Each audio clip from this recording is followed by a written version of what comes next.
श्री स्वामी चरित्र सारामृत अध्याय पहिला कथासार। श्री गणेश, श्री सरस्वती, श्री गुरु, श्री कुलदैवता तसेच श्री अक्कलकोट निवासी पूर्ण दत्तावतार यतिवर्य श्री स्वामीराज यांना वंदन करून ग्रंथरचिते कैलासवासी विष्णू बळवंत थोरात यांनी श्री स्वामी चरित्र सारामृत या नित्यपठना उपयोगी पोथीच्या लेखनाला प्रारंभ केला आहे।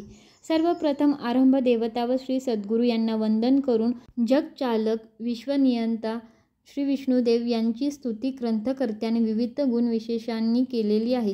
श्री विष्णुदेवतांचे सहगुण रूप वर्णन, यांची आयुधे आणि वाहन यांची महती वर्णन करून पुढे ज्याची महती वर्णन करण्यास वेदही असमर्थ ठरेल त्या महाविष्णू अवतारांपाशी श्री स्वामी समर्थ सारामृत निर्विघ्नपणे लिहून पूर्ण हो असे आर्जवही करण्यात आलेले आहे।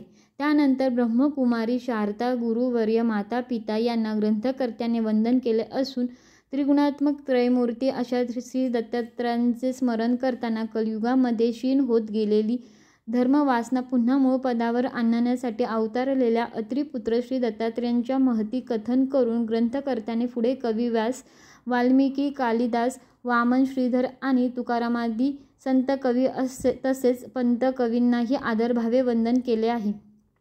आपल्यापाशी ग्रंथ निर्मिती करण्याचे सामर्थ्य नाही याची कबुली देताना ग्रंथकार पुढे असेही सांगतात की समस्त देवता साधू सज्जन संत सत्पुरुष आणि कवी श्रेष्ठांनी आशीर्वाद रूपी बळ पुरवले तर माझा हातून श्री स्वामीचरित्र सारामृताचे लेखन निर्विघ्नपणे आणि विनासायास होईल। आणि येथेच या पहिल्या अध्यायाची समाप्ती होते। पहिल्या अध्यायाची फलश्रुती घरात सुख शांती नांदेल, चित्तवृत्ती स्थिर होईल। अध्याय दुसरा कथासार। जे मनात अपेक्षा धरून सद्गुरूंची भक्ती करतात त्यांचे मनोरथ पूर्ण होतात आणि जे मनात कसलीही अपेक्षा न धरता निष्काम भावनेने सद्गुरू भक्तीत रमतात त्यांना मोक्ष अर्थात कैवल्य पदाची प्राप्ती होते।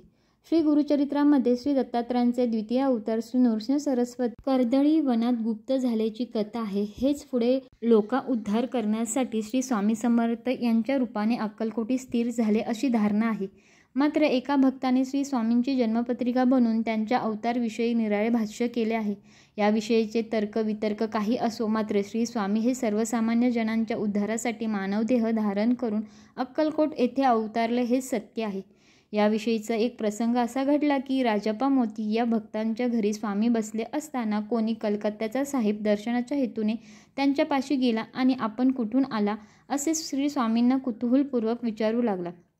त्यावर श्री स्वामींनी हसून त्याला सांगितले, आम्ही प्रथम कर्दळी वनातून निघालो आणि त्यानंतर कलकत्ता, हरिद्वार, केदारेश्वर आणि गोदातीरीवरील अनेक तीर्थ पाहत हैदराबाद, मंगळवेढा, पंढरपूर, बेगमपूर, मोहाळ, सोलापूर करीत अक्कलकोटास आलो।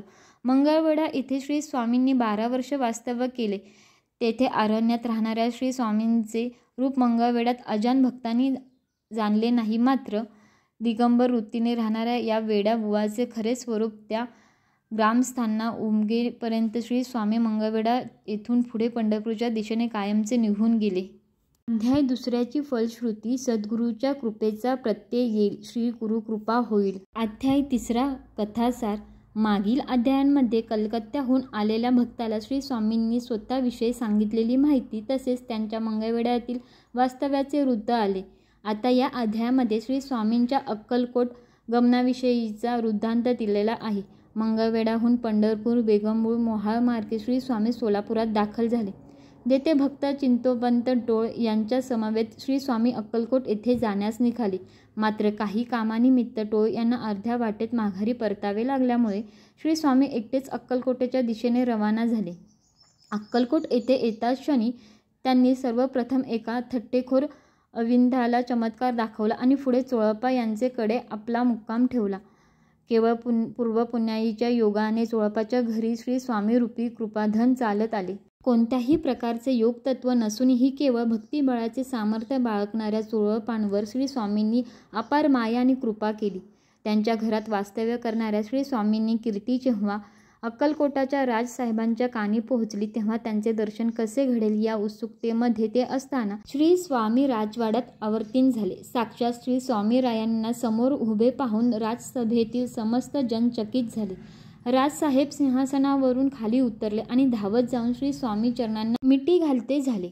भक्तांसाठी सहगुण साकार झालेला निराकार निर्गुण श्री स्वामींच्या चरण पादुका मस्तकावर धरून श्री विष्णूही ब्रह्मानंदात मग्न होतात. तेथे राजांचे कौतुक ते काय. अध्याय 3. फलश्रुती. तीर्थयात्रा घडेल. श्री दत्त क्षेत्रांना भेट देण्याची इच्छा निर्माण होईल. श्री स्वामी समर्थ. जय जय स्वामी समर्थ. ओम श्री स्वामी समर्थ. जय जय स्वामी समर्थ.